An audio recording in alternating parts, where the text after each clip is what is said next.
So if I lightly rub it. Okay, don't rub it. I bought these. What about just like a No, we'll not hit each other. We'll keep our hands to ourselves. I'm gonna be so scared to move now. You can move. It's fine to move. Just don't like slam your chest, and you'll be fine. That's not a normal thing you know do. I get excited. You're not Celine Dion. You're not gonna like pound your chest while we're talking. Excuse you. Thank you for the reminder.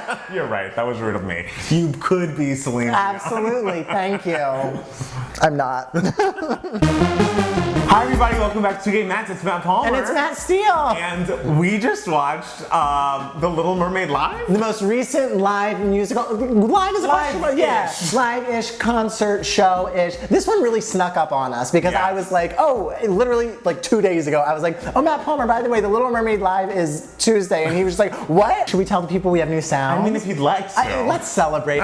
Previously on 2 Game Mats, you saw us in a new apartment and new lens. This 2 Game Mats episode, we sound a little different because now we have microphones. Yes, we have mics because it's very echoey in here with the new hardwood floors. We're hooked up, we're labbed up, as the techies say. Is that what they say? Yes, and now the sound sounds even better than Little Mermaid Live. Exactly. Oh, they wish they had the high quality budget that we do. The budget, guys, the budget. Everybody has that. So yes, this was the most recent installment in the live franchise. This one was on AMC because Disney, AMC, obviously. ABC, what did I say? You said AMC. AMC, it is not at AMC theaters. No. Has ABC ever done a live one before? I never know what these are. You know, these are my least favorite things yes, to watch I know. review, so I literally just like sit through them till they're over and then wipe them from my memory. This one was very different from the other ones because it wasn't a show on its own in itself. It was like a celebration of the 30th anniversary in a concert form. So it was more to like celebrate the movie. So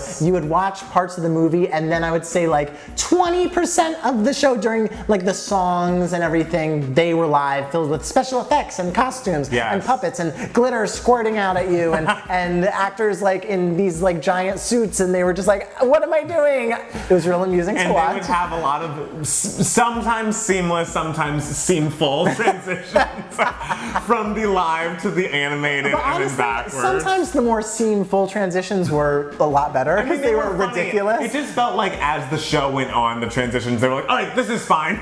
Does it look like Blue's Clues? Of course, but like we're still going to do it. It's gonna be okay. Oh my God, when she, what's her name? Ashley, Angela, Vanessa. She looks in the mirror and then you see Ursula. You saw like the superimposed like live video of Queen Latifah standing there. That was tough. Really funny. Like, I mean, but was it intentionally funny? I don't know.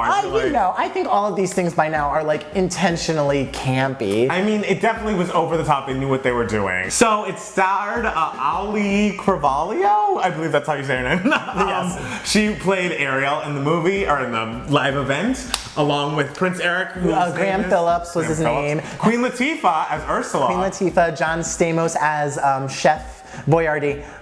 I don't know his name. And Shaggy as Shaggy, who made his grand entrance looking like Michael Jackson meets the Red Power Ranger. I truly believe he was told, hey, you gotta wear this costume, this like huge crab moment, and he's like, I'm not gonna do that. He was like, I'm not gonna do that. Hey, I got an outfit in my closet. It's red. I've got some red leather pants, I have a red t-shirt, we'll just do that. My hands will be out, claws will be in the audience. Yeah, put some red gloves on me. It'll be fine. Hey. No one will know the difference. Under the sea. I thought it was really interesting the way they did it. Like, interesting as in bad? Interesting as in like it was different. Like I'm trying to wrap my head around it still. Because I told you this morning, I was like, it's not an actual show. It's like a concert where they just do the musical numbers. When you read that it's mostly where you're just gonna play the animated film and having some live moments, you're like, oh, this is gonna be bad. But it actually wasn't. No, it was cute. It was cute. It was really fun. The audience seemed like they were having a good time. They were part of the choreography a lot of times. I thought Queen Latifah was the best. Oh yeah. The best I've ever seen her sound vocally, and I thought especially after you saw Shaggy, who we love Shaggy, I wish him all the best,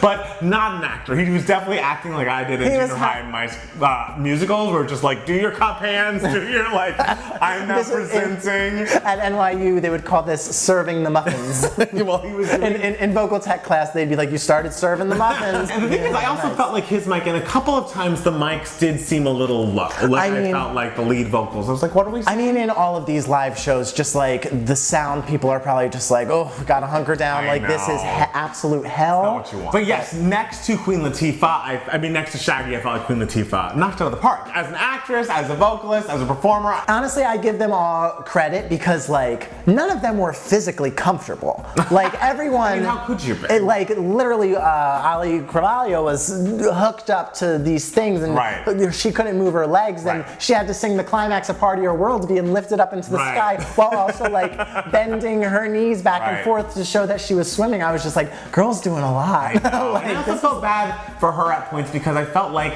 there are so many moments in that movie that have been gifted so many times or are just so iconic. Her like on that rock with the like water splashing behind her so many times. I mean, the movie in general is just one iconic moment after. I know, like the movie was responsible for the Disney Renaissance. I felt like that was the one moment that I was like, it felt like how I assumed people felt when they saw The Lion King in theaters. It was like, oh, this was better in the animation. Because it's like, what can she really do? She could just kind of prop herself up in the background and kind of move, but it was like, this isn't. Oh, you mean Lion King, the new Lion? Yes. The most recent. I thought you meant on the Broadway version of Lion. And I was just like, oh no, when the Broadway version of Lion King happened, people were blown away by everything. I am not referring to that. So I thought there were moments like that were just like a little dimmer in comparison to the original moments, but I thought overall it was enjoyable. I appreciated that it didn't take itself too seriously. It was like, hey, this is going to be a fun moment for the families. I felt like it worked. That's how I would describe it. Is that it worked. It was like fun and campy. Over in 2 hours, I can go to bed. It didn't blow me away, but it also didn't underwhelm me. It was like, it was good.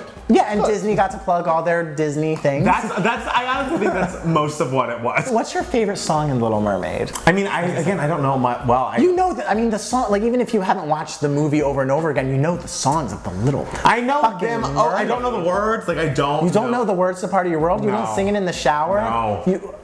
I don't. I'm sorry. I don't know what to tell you. I know of them. Like, she's like, wants to have feet and stuff. Like, I don't know. You're literally describing the quintessential I Want song, which is what Alan Menken is known for. That's great for him. Like, oh my God! Like no one writes an "I Want" song better than Alan Menken or Stephen Schwartz, and Part of Your World is the "I Want" song. That's the song I know the best. If it's helpful. Of course, "Kiss the Girl." I just wanted to put it out there. Is my favorite Disney song of all time. Of all time. Period. What? I disagree with you a lot. What? And it's probably unfair of me because I'm remembering back to high school. Our men's a cappella group before I joined, and of course before I was leader, would always do "Kiss the Girl" and bring up a girl from the audience to like sing it to, so I have very negative memories of that. And so as soon as I was leader, I was like, you know what we're not doing? That exactly. Okay, so you had traumatic experiences attached to "Kiss the Girl." I understand that. Thank you. The song itself is exquisite. Great. I mean, I didn't hear a word of it tonight, so I don't know what to tell you about it. And the way in the movie when it climaxes and they're all spitting water all around her. It's cool. You know, that didn't happen in this version. How could it? It was fun, more fun, I would say, to watch all the things that were kind of flying at you, like the little puppets in one part. Like I remember one part they were on a boat and like a little dragonfly was like flying by them and everything. I thought that was really fun. And I liked all the background people on wires like flipping up and down and pretending they were swimming. The little tiny details I thought were really, really fun and really they were the star of the show to me.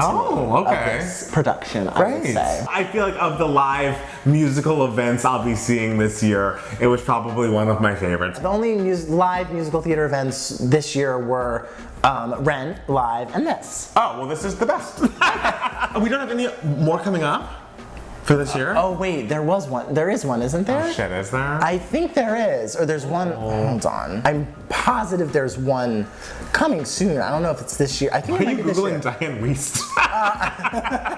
Your last Google search is Diane Wiest. Like why? Because I tweeted about Diane Wiest and I was like, ooh, does the I come before the E or the E come before the I? I had to remember. Oh damn it.